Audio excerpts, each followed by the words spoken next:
Hi friends, last వీడియోలో మనము gas cylinder యొక్క మ్యానుఫ్యాక్చరింగ్ డేట్ అనేది ఎలా చూడాలి అనేది చూసాం ఫ్రెండ్స్. సో ఇక్కడ చూడండి ఫ్రెండ్స్, మనం ఈరోజు ఈ వీడియోలో మనం గ్యాస్ సిలిండర్కి స్టవ్కి మధ్యలో పైప్ని యూస్ చేస్తాం ఫ్రెండ్స్. అందరికీ తెలిసే ఉంటుంది, గ్యాస్ పైప్ని యూస్ చేస్తాము. ఈ పైప్కి కూడా ఎక్స్పైరీ డేట్ అనేది ఉంటుంది ఫ్రెండ్స్. ఇన్ కేసు రీసెంట్గా మనం న్యూస్లో చూసే ఉంటాము. ఇది ఎక్స్పైరీ అయిపోయిన తర్వాత కూడా 1, 2, 3 ఇయర్స్ అలా యూస్ చేయడం వల్ల ఏమైపోతుందంటే గ్యాస్ సిలిండరు అనేది దాని నుంచి గ్యాస్ అనేది పాస్ అయినప్పుడు లీక్ అయ్యి మనకు ఫైర్ యాక్సిడెంట్లు అనేది జరగటం అనేది చూస్తూ ఉంటాం ఫ్రెండ్స్ మనము. కాబట్టి మనము ఈ గ్యాస్ పైప్ యొక్క ఎక్స్పైరీ డేట్ అనేది మనం ఎలా తెలుసుకోవాలనేది ఈ వీడియోలో చూసేద్దాం ఫ్రెండ్స్. మనము ఈ గ్యాస్ పైప్ యొక్క ఎక్స్పైరీ డేట్ తెలుసుకోవాలంటే మన మొబైల్ ఫోన్లో బిస్ కేర్ యాప్ని ఫస్ట్ ప్లే స్టోర్ నుంచి డౌన్లోడ్ చేసుకోవాలి ఫ్రెండ్స్. మీకు ఈ యాప్ యొక్క లింక్ కూడా నేను డిస్క్రిప్షన్లో మెన్షన్ చేస్తాను ఫ్రెండ్స్. BIS కేర్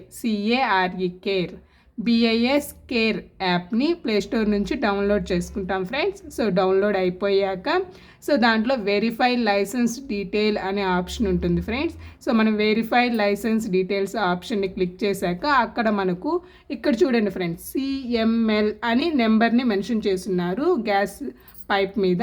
ఈ CML నెంబర్ని మనకు అక్కడ మెన్షన్ చేయాలి ఫ్రెండ్స్.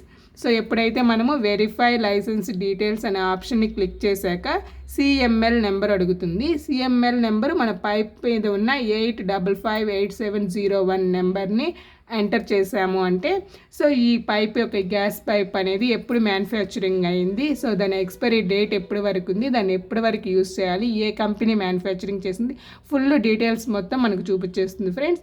మనం దాన్ని బట్టి మన పైప్ యొక్క ఎక్స్పైరీ డేట్ ఎప్పటి వరకు ఉందో తెలుసుకొని అప్పటి వరకే యూస్ చేసి నెక్స్ట్ రీప్లేస్ చేసుకున్నామంటే సరిపోతుంది ఫ్రెండ్స్. ఇవి చిన్నవే ఫ్రెండ్స్, మన ఇంట్లో యూస్ చేసేటివి, కానీ మనం కొంచెం నెగ్లిజెన్సీగా తెలుసుకోకుండా ఉన్నామంటే చాలా ప్రమాదాలు అనేవి జరుగుతూ ఉంటాయి.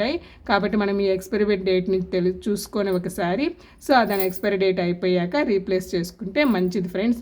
ఏదో లీకేజ్ అయినప్పుడు, ఏదో ప్రమాదం జరిగినప్పుడే కాకుండా దాని ఎక్స్పైరీ డేట్ని తెలుసుకొని మనం వాటిని రీప్లేస్ చేసుకుంటే మనకు చాలా బాగుంటుంది friends. Okay friends, thank you friends. Please friends మన ఛానల్ సబ్స్క్రైబ్ చేయండి.